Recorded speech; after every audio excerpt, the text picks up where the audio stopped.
Hello दोस्तों, welcome to our channel. तो finally हम लोग हाजिर हैं आप लोगों का टारगेट डे 5 लेके, जो आप लोगों का 45 डेज का ये क्रैश कोर्स चल रहा है। इसमें हम लोगों के टोटल 20 के आसपास, 20 से 22 भी हो सकते हैं, 18 भी हो सकते हैं, लगभग 20 के आसपास आप लोगों के टारगेट्स होते हैं। तो ये मान के चलिए कि आप लोगों ने 4 टारगेट कंप्लीट कर लिए हैं, तो लगभग 20% सिलेबस आप लोग अचीव कर चुके हैं विद इन 2 वीक्स। अब आप समझ सकते हैं कि कितनी तेजी के साथ आप लोग अपने सिलेबस को बेस्ट वे में निपटा रहे हैं। फिर भी कुछ स्टूडेंट्स के साथ कंसर्न है। जो लोग लेट ज्वाइन हुए हैं उनके कंप्लीट नहीं हुए, ठीक है, लेकिन जो लोग स्टार्टिंग से जुड़े हैं उसके बाद चीजें कंप्लीट नहीं हो रही हैं और वो पूरी मेहनत कर रहे हैं और उसके बाद वो ये कह रहे हैं कि भैया मेरी चीजें कंप्लीट नहीं हुई हैं, तो मैं आप लोगों को बता दूं, आपको घबराने की जरूरत नहीं है। यही वो स्टेज है जब आपका दिल और दिमाग किसी काम में पूरा लगने के बाद भी वो ये कहने लगे कि बस अब नहीं हो रहा है। आपको उससे एक स्टेप आगे जाना है, बस सफलता वहीं पे खड़ी हुई है। आप लोग इस चीज को तब समझेंगे, आप 4 राउंड मार लीजिए, 400 मीटर के आपने 4 राउंड मारे, आपकी पूरी हिम्मत नहीं है 5वां राउंड मारने की, लेकिन आप विश्वास मानिए कि वो 5वां ही राउंड होगा जो आपको सफलता दिलवाएगा। वो जो लास्ट स्टेप है ना, जो आप लोगों की पूरी क्षमताएं खत्म हो रही हो उसके बावजूद भी जब आप लास्ट स्टेप करते हो, तो वही सफलता की श्रेणी में आपको लेके जाता है, क्योंकि 90% जनता उन 4 राउंड के बाद रुकने वाली है।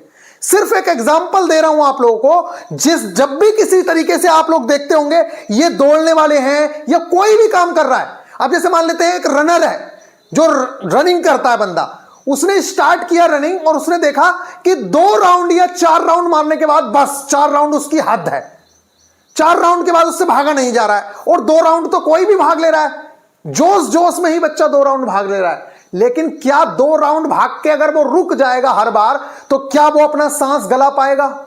क्या वो बाद में ये 2 राउंड भी बाकी की अपेक्षा मार पाएगा? नहीं मार पाएगा, क्योंकि उसका सांस तो तब गलेगा जब उसकी पूरी क्षमता खत्म हो रही होगी, उसके बावजूद भी वो हिम्मत करके भागेगा, क्योंकि उसका टारगेट 4 राउंड नहीं 6 राउंड या 8 राउंड का है, जो उसे सफलता दिलवाएगा उसके एग्जाम में।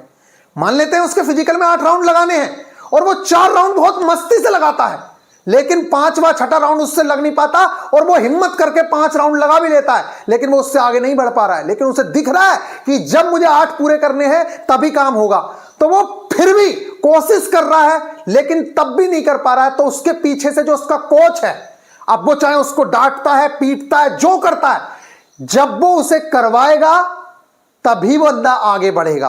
अगर वो नहीं करवाएगा उसको उस तरीके की मेहनत, तो बच्चा हो सकता है कि वो वहीं पे छोड़ दे। क्योंकि आप लोगों ने देखा होगा रनिंग करते समय जिस तरीके की आदमी के अंदर फील आती है ना कि बस यार इससे बुरा तो जिंदगी में कोई काम होगा ही नहीं, मैं नहीं कर पाऊंगा। लेकिन जब नहीं कर पाऊंगा वाली स्टेज मेहनत करने के बाद आ रही है, तो आप ये समझिए उससे एक स्टेप आगे जाना है बस आप लोगों को, और वो एक स्टेप जो है वही आपको सफलता दिलवाएगा।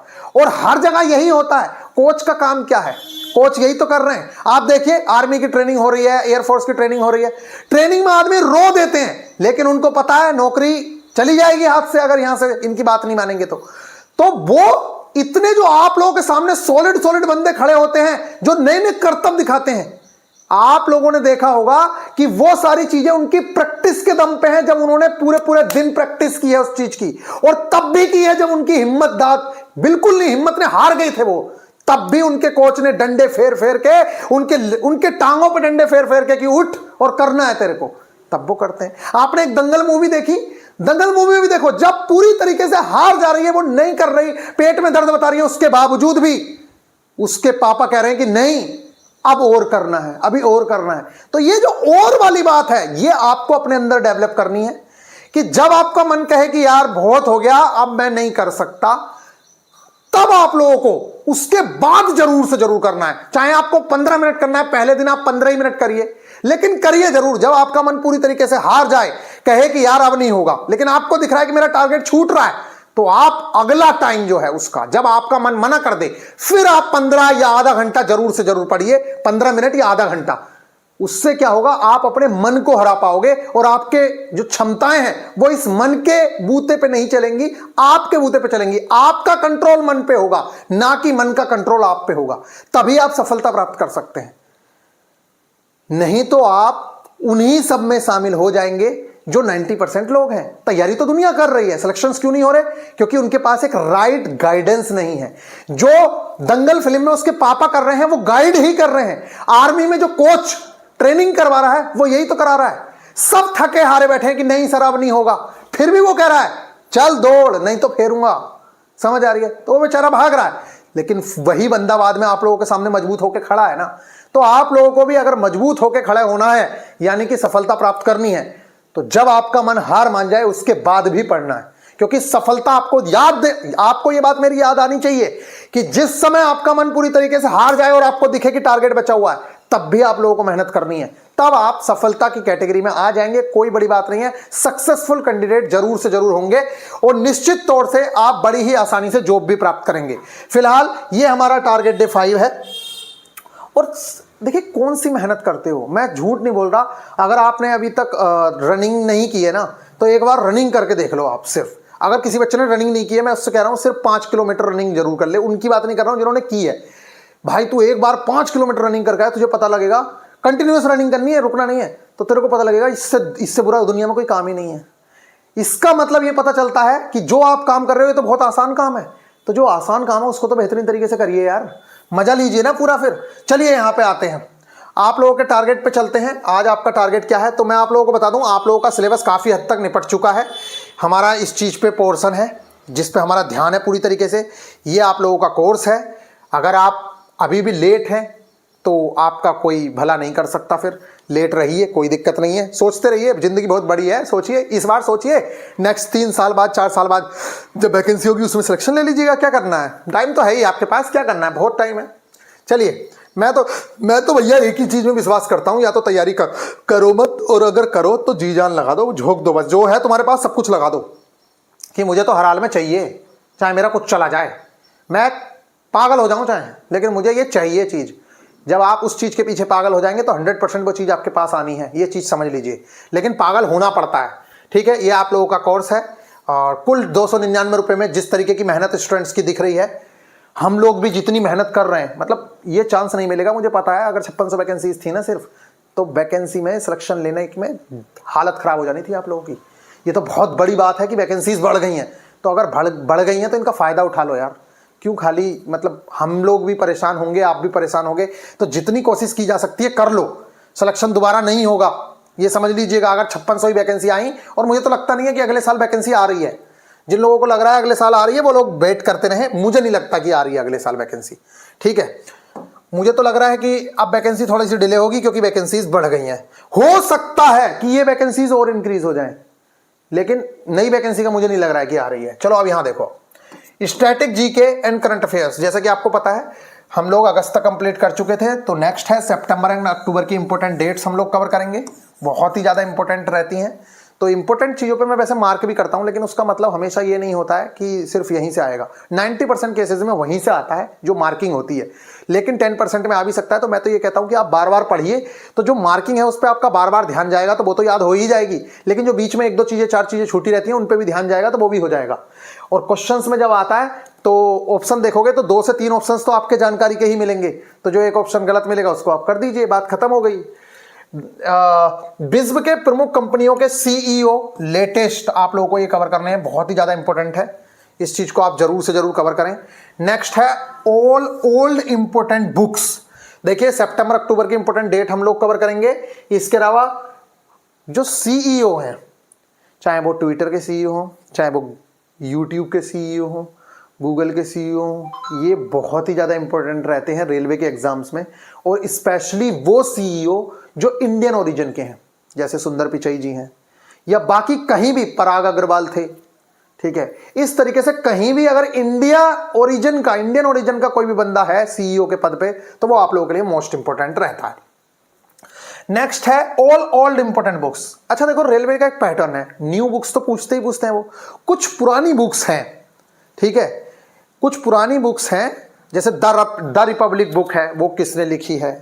इसके अलावा गोदान किसने लिखी है, चाणक्य की कोई पुस्तक पूछ लेगा। इस तरीके की कुछ इंपॉर्टेंट पुस्तकें हैं जो हमेशा से पूछता रहता है। अर्थशास्त्र पुस्तक किसने लिखी, अर्थशास्त्र में किस चीज का जिक्र किया गया है, मतलब जो बहुत ही ज्यादा अकबरनामा, बाबरनामा, ये पुस्तकें लगातार पूछी जाती हैं। तो कुछ ओल्ड इंपोर्टेंट बुक्स हैं जिसकी मैं लिस्ट अपने आप से दूंगा, आप उस लिस्ट को पढ़िएगा, वहीं से मैक्सिमम क्वेश्चंस आपको देखने को मिलेंगे। और एनटीपीसी तक में वहीं से सारे क्वेश्चंस थे, बस थोड़ा डेप्थ में चले गए थे उनके अंदर बुक्स के। अदरवाइज बाकी एएलपी ग्रुप डी के एग्जाम में सिर्फ बुक के राइटर का नाम पूछता है, तो वो हम लोग याद करेंगे। ये ओल्ड इंपोर्टेंट बुक्स हैं, न्यू नहीं है, ओल्ड है। नेक्स्ट है बेस्ट इंडियन प्लेयर्स। ये इंडिया में जो प्लेयर्स हैं उससे दो इंडियन प्लेयर्स हैं, दो क्वेश्चंस पूछे जाते हैं। वो प्लेयर कौन सा खेल खेलता है, वो प्लेयर किस स्टेट से बिलोंग करता है। अगर कोई भी प्लेयर फेमस होता है, जैसे नीरज चोपड़ा जी हैं, ये बहुत ज़्यादा फेमस हैं, तो इनके बारे में आपसे पूछा जा सकता है कि नीरज चोपड़ा राजस्थान के, हरियाणा के, कोई भी किस डिस्ट्रिक्ट से बिलोंग करते हैं, आपसे इस तरह के क्वेश्चन पूछे जा सकते हैं। वो तो इतने फेमस हैं, इतने गोल्ड मेडल जीत लिए कि आपसे उनके गांव का नाम भी पूछा जा सकता है, अगर वो गांव के हैं। शहर का नाम पूछा जा सकता है अगर वो शहर के हैं। तो कौन सा खेल खेलते हैं, ओलंपिक गोल्ड मेडल जीता तो कितनी दूरी तक उन्होंने भाला फेंका है, ये तक क्वेश्चंस पूछे जाते हैं जो इंपॉर्टेंट प्लेयर्स हैं। ठीक है, और ये वाली चीजें हैं।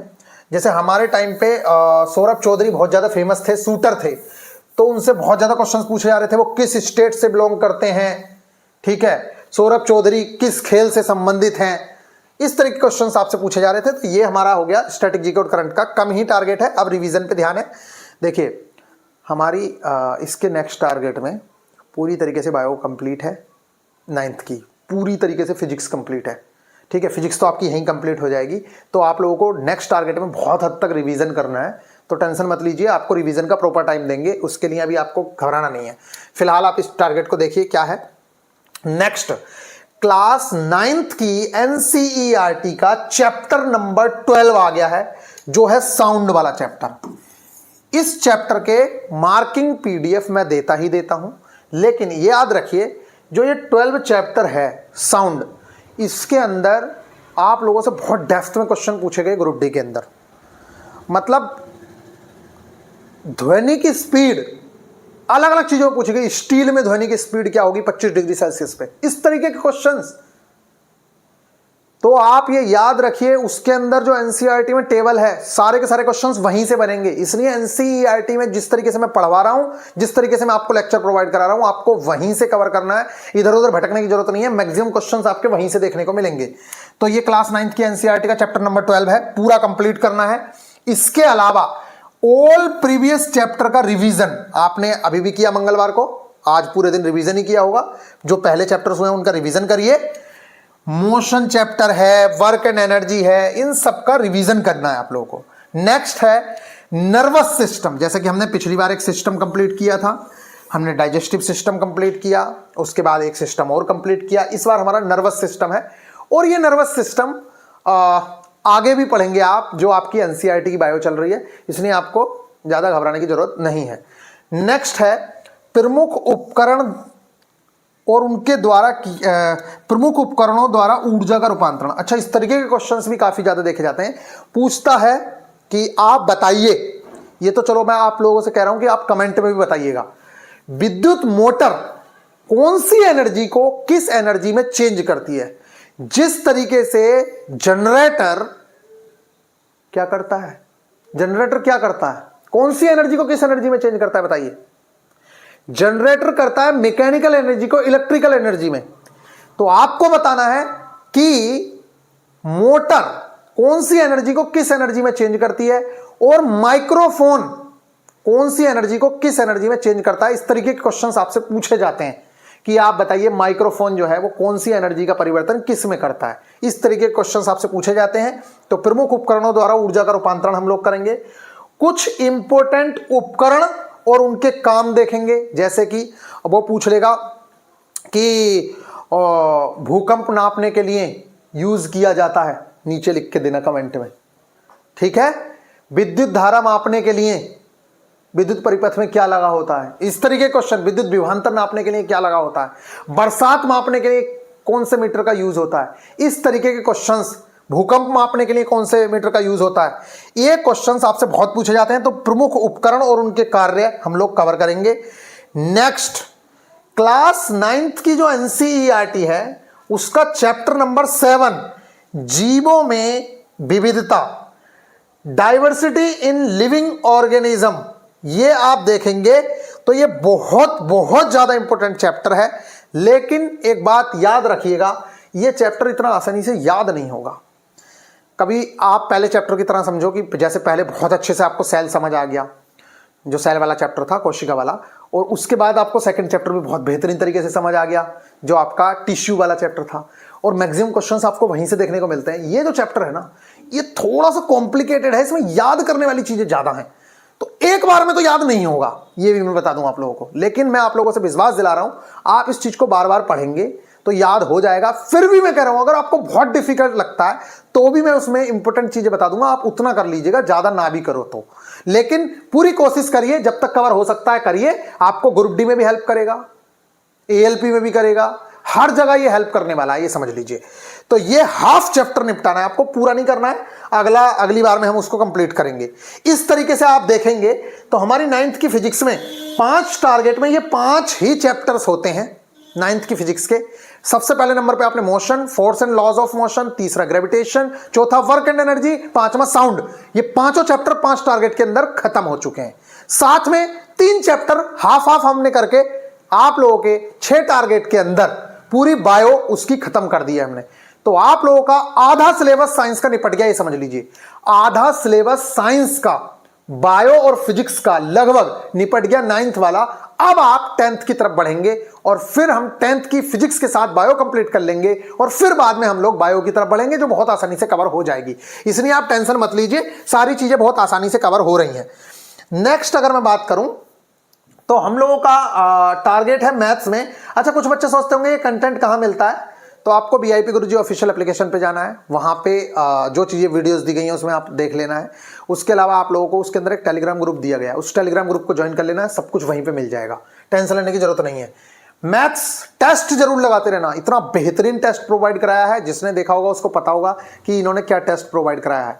फंडामेंटल यूनिट ऑफ लाइफ, ये सेल वाला हम लोगों ने बायोलॉजी में आपको प्रोवाइड कराया है, फिजिक्स में आपको बहुत सारे टेस्ट प्रोवाइड करा रखे हैं और केमिस्ट्री में भी करवा रखे हैं, तो आप उन टेस्टों को जरूर से जरूर लगाएं। नेक्स्ट है मैथ्स।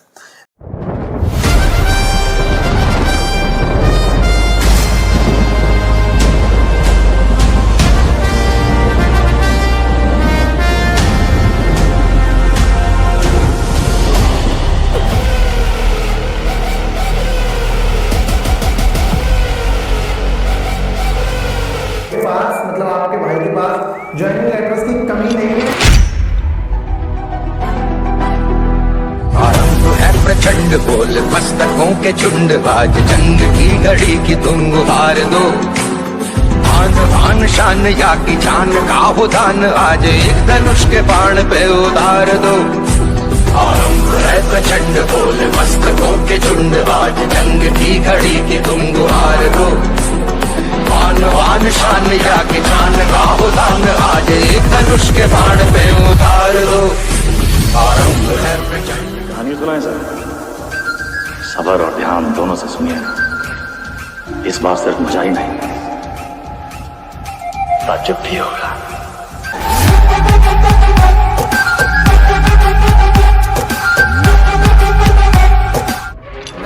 लोग सिंप्लीफिकेशन कर रहे थे, तो इस बार हम सिंप्लीफिकेशन कंप्लीट करेंगे। पिछली बार पूरी तरीके से हो नहीं पाया था, तो इस बार हम सिंप्लीफिकेशन पे ध्यान देंगे। काफी बड़ा चैप्टर होता है, लेकिन प्रैक्टिस ही है सब कुछ। बस आपको वी बोर्ड मास रूल आना चाहिए। इसके बाद मैं आप लोगों से कह रहा हूं, सिर्फ आप इसको अप्लाई करना सीख लीजिए। वी बोर्ड मास रूल को अप्लाई करना सीख लीजिए। इसके बाद आपको कहीं से प्रैक्टिस करने की जरूरत नहीं है, आप यूट्यूब से मत करिए। आप सिर्फ एक बार क्वेश्चंस देखिए अपने यूथ के, कि आपके एग्जाम में कैसे क्वेश्चंस आए, और सारे क्वेश्चंस करने की जरूरत नहीं होती है। जो मुंह जबानी भी क्वेश्चन हो रहे हैं ना, आपको दिख रहा है ये पहले ऐसे सॉल्व किया, ठीक है, आप 20, 30, 50 क्वेश्चंस करिए, उससे ज्यादा क्वेश्चंस करने की जरूरत नहीं है। हल्के हल्के क्वेश्चंस भी आप कर रहे हो, आपको पता है कि ये फॉर्मूले पे होगा, ऐसे ही होगा, ठीक है। कुछ जो अलग टाइप के क्वेश्चंस हैं उनको करने की कोशिश करिए, बाकी सारे क्वेश्चंस करने की आपको जरूरत नहीं है। तो जो 2-3 वीडियोस रहेंगी उनको देखना है, और उन वीडियोस के बाद जो आप लोगों को प्रीवियस ईयर क्वेश्चंस देखने हैं, बस वो देखने हैं, उसके बाद आपका काम हो जाएगा। नेक्स्ट है प्रॉब्लम्स ऑन नंबर्स, संख्याओं पर आधारित प्रश्न। ये आपको बेसिक देखना है, सिर्फ एक लेक्चर ओनली। तो हमारे इस बार जो टारगेट में सिंप्लीफिकेशन और प्रॉब्लम्स ऑन नंबर्स, ये दोनों की दोनों चीजें हम लोग कवर करेंगे। और मैथ्स में हम लोगों की काफी हद तक बहुत सारे चैप्टर्स निपट चुके हैं। जैसे कि आपको पता है नंबर सिस्टम हमारा निपट गया, HCF LCM हमारा निपट गया, और इसके अलावा हम लोगों का एक चैप्टर और निपट गया है, और ये सिंप्लीफिकेशन वाला चैप्टर आप लोगों का आ गया है। हम लोग कई चैप्टर्स इसके अंदर निपटा चुके हैं। अब हम जो आ रहे हैं APGP वाला आपका चैप्टर निपट गया है, जो मोस्ट इंपोर्टेंट चैप्टर है। 1 से 2 क्वेश्चंस आप लोगों को देखने को मिलेंगे वहां से। अब हम आ जाते हैं यहाँ रीजनिंग में, काउंटिंग्स ऑफ फिगर। बहुत ही ज्यादा, इतना ज्यादा बेस्ट चैप्टर है ये कि अगर आप लोगों ने मेरे नोट्स से और जो मैं लेक्चर्स प्रोवाइड कराऊंगा उन लेक्चर्स को देख लिया तो आपको कुछ और देखने की जरूरत नहीं पड़ेगी, सारे क्वेश्चंस वहीं से फंस जाएंगे। कॉन्सेप्चुअल है, आप लोगों को एक बार कॉन्सेप्ट सीखने हैं और सारे क्वेश्चंस आप बना पाएंगे। लिखा हुआ है काउंटिंग्स ऑफ फिगर या लाइन, लाइनों की गिनती भी करा लेता है, त्रिभुजों की गिनती करा लेता है, आयतों की गिनती करा लेता है। तो आपके पास काफी टाइम होगा, आप आराम से पहले दिन सिर्फ त्रिभुज काउंट करना सीख लीजिए, दूसरे दिन आप सिर्फ आयत कर लीजिए, और तीसरे दिन लाइंस देख लीजिए या उनका रिवीजन कर लीजिए। इस तरीके से आपको ये चैप्टर कंप्लीट करना है। तो आई होप कि आप लोगों को बहुत अच्छे से ये चीज समझ आई होगी।